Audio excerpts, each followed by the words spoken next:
Hi, Guy Thornycroft here. Just wanted to tell you about the most amazing trip I've just got back to.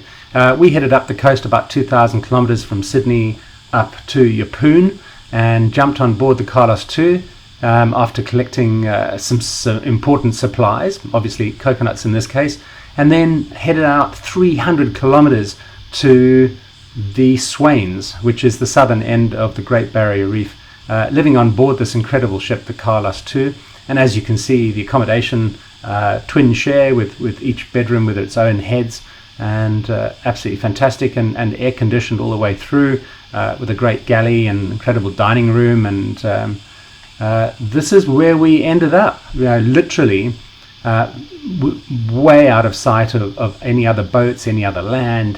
For 7 days we didn't see anything but ourselves and the incredible inky blue skies at night.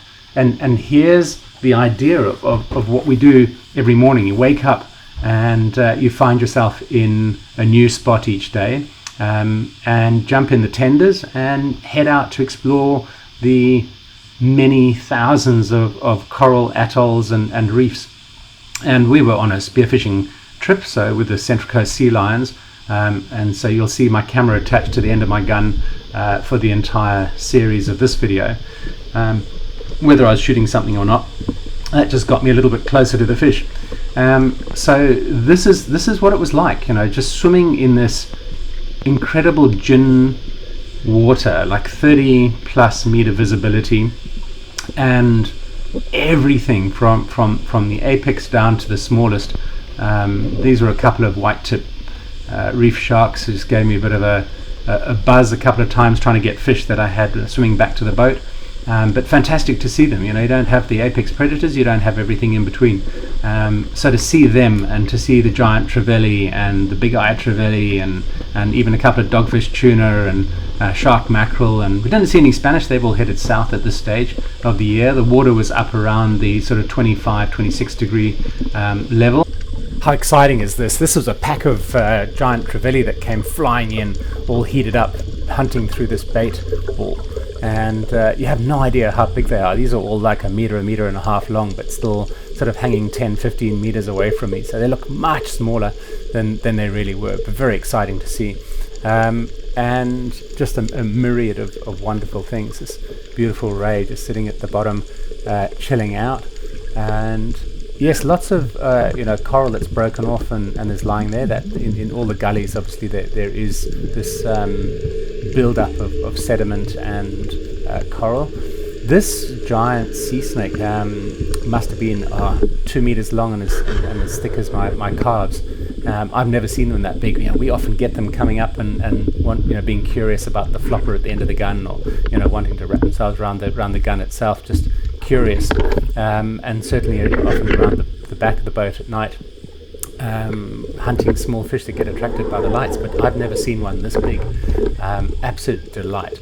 And he was just cruising through and putting his head into caves and hunting. There's a little part of this where he stuck his head in and struck at something, but I didn't see exactly what he caught. And then a second dive just to go down and see him from the front. I got pushed off a little bit, so it took a little bit of time to get back down. But just absolutely fascinating.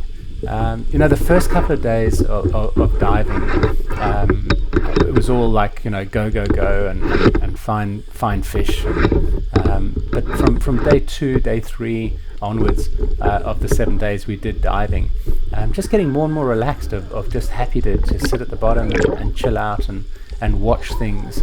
And obviously the more chill you are, the slower your heart rate is, and the more relaxed you are, the longer your bottom time. This is all free diving.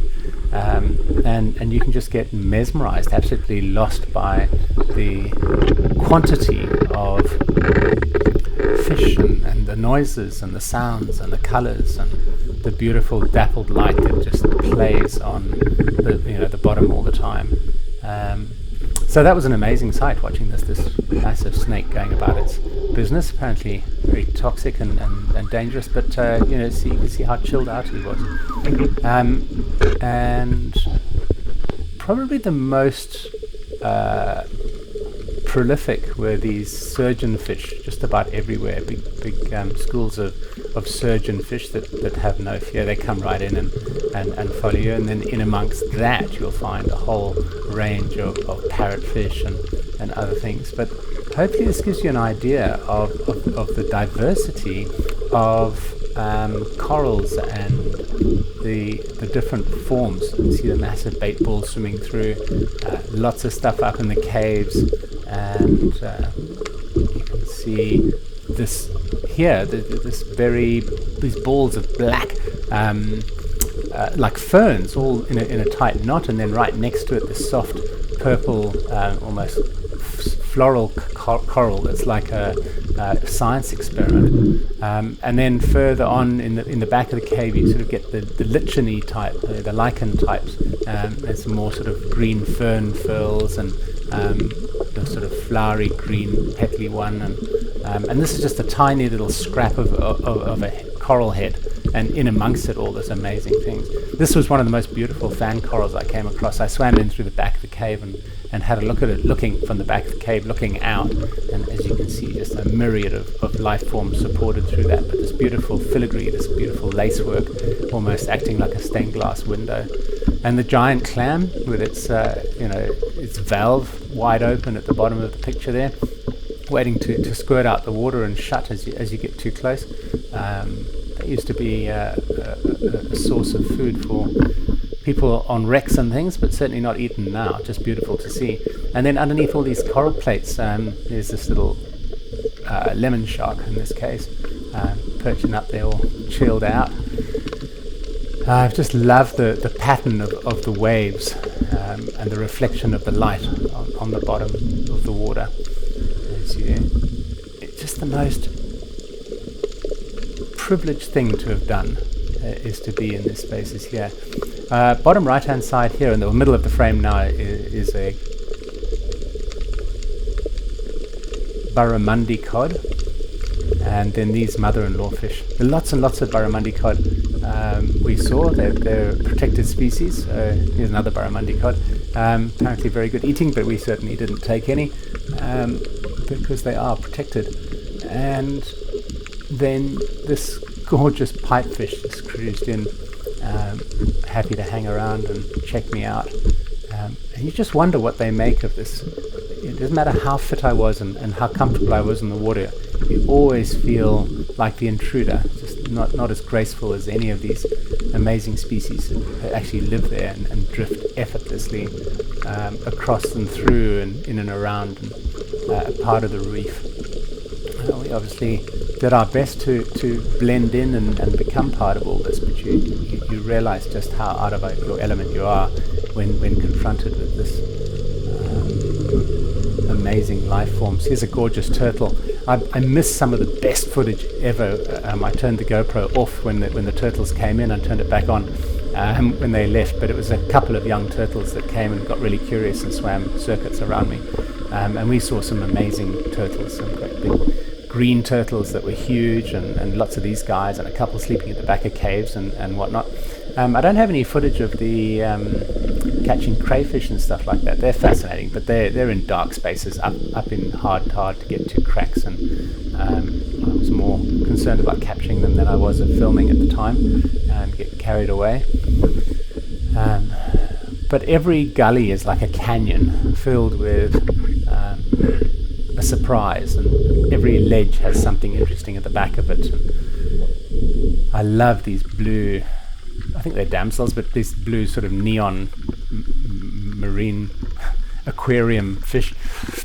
They're almost like they've got batteries inside. I mean, the video here just doesn't show the real colors, but each of them is this incredibly intense, vibrant, violet blue, as if they shine from within and glow. They literally glow underwater.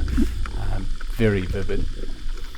There was an amazing fish that I caught, which was a goatfish, about 2 kilo goatfish that was almost pure purple, and it almost had the light playing up and down, a bit like a cuttlefish does. And of course the lights go out when you kill them. But how's this for a sea cucumber or a sea slug? At least 1.5 feet long and as thick as my calf, looking like something out of Dune film. And these beautiful yellow guys that were just like prolific in amongst all the stag ferns. Such a privilege to be diving in such pristine waters, literally. And there's little cleaner wrasse coming in to work out whether I needed my mouth cleaned. You see some giant fish coming in and just sitting there with their gills open and those little cleaning wrasse coming in and out of their mouth with carte blanche. And that's the service they give, is cleaning out the muck from inside bigger fish's mouths. Fascinating. The whole ecosystem there, and the longer you sit at the bottom just observing it and appreciating it, the more life forms just emerge from under clumps. And when you're stormed down to the bottom and you're sitting, I don't know, in 10 meters of water, it's kind of like everything disappears. And then if you just sit there absolutely quietly and still, all the small fish start coming out, and then the bait fish come in and the bigger fish come in. And within no time at all, you're just surrounded by this myriad of dazzling, twinkling, dancing life forms. Just watching the light glitter off that bait ball. But even smaller than that, with these little glass beads, like just tiny fry. You don't even know what species they are, and they're colorless, but they just capture the light and twinkle like shards of glass falling through the water. And so peaceful and never quiet. There's just this constant wonderful cacophony of cracklings and noises going on as the life continues under the waves. We weren't diving particularly deep, maybe up to 10 meters, but relatively shallow. So up to this point is just some interesting things that I've seen and I managed to capture on film. Hope you enjoyed that, and now a little bit of hunting. But the camera wasn't tightened particularly tight on the gun. I couldn't tighten the screws tight enough. So every time I shoot, the camera flips up and faces a different direction. So actually, this is a very PC video. You're not going to see spears decimating fish in this. Just the stalk and then the fish arriving, and then it's almost like made for children. No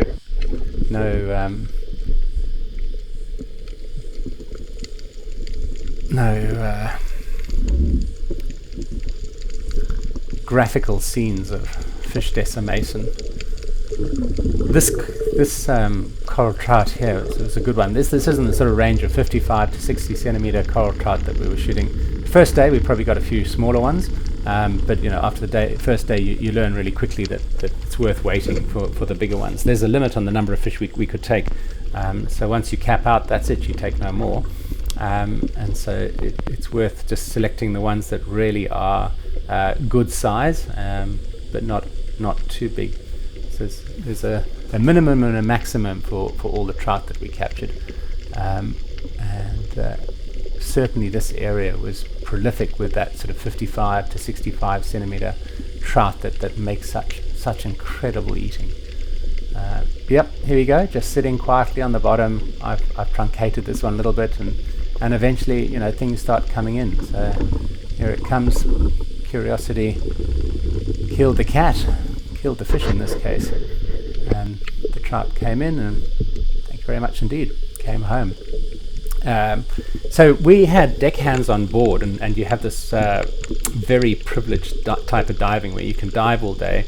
You pop your fish straight in the boat into the esky, into the ice, and then at lunchtime or in the evening, when you get back, it all gets chucked into a big esky with lots of ice, and the deckhands then spend the evening filleting and throwing the frames overboard, and the frames are then wonderfully eaten by these incredible big sharks that come around the back of the boat at night just for that purpose, and clean everything up. But big bull sharks and sandbars and bronze whalers, and you wouldn't want to fall overboard in the evening, but fascinating just to watch the marine life at the back of the boat gather, and giant trevallies. There's my purple cod, and very good eating it was too, very good eating. And then lots of these wonderful trout, both the reds and the blue spots. I didn't get any footballers on this particular occasion, but plenty of others. Shark mackerel on line, so some of the day we just trawling between one spot and another. Got some really fascinating fish. One of them was that black wrasse, first one of those, and a good trout, some good crayfish. And of course, we got to eat a lot of this fish on board. Here's a paella that was made up of all this amazing seafood, and it was incredible. And then in the evening, if you want to do a bit of trawling, or just sit on the back deck and drop a line down to the bottom and watch the sunset, and the next morning it all starts again. The boat moves to a new place. There's my mate Jason doing some shark wrangling at the back of the boat in the evening. And then all too soon, 7 days is up, and this is us coming back into Yeppoon. But if you ever get the chance to visit this incredibly isolated, wonderful part of the world, do not hesitate. Most spectacular, and I feel truly privileged to have had the opportunity. So thanks to the Sea Lions, and thanks to all the friends and people who made that trip worth, including Al Cook, who masterminded it. And here's to the next one.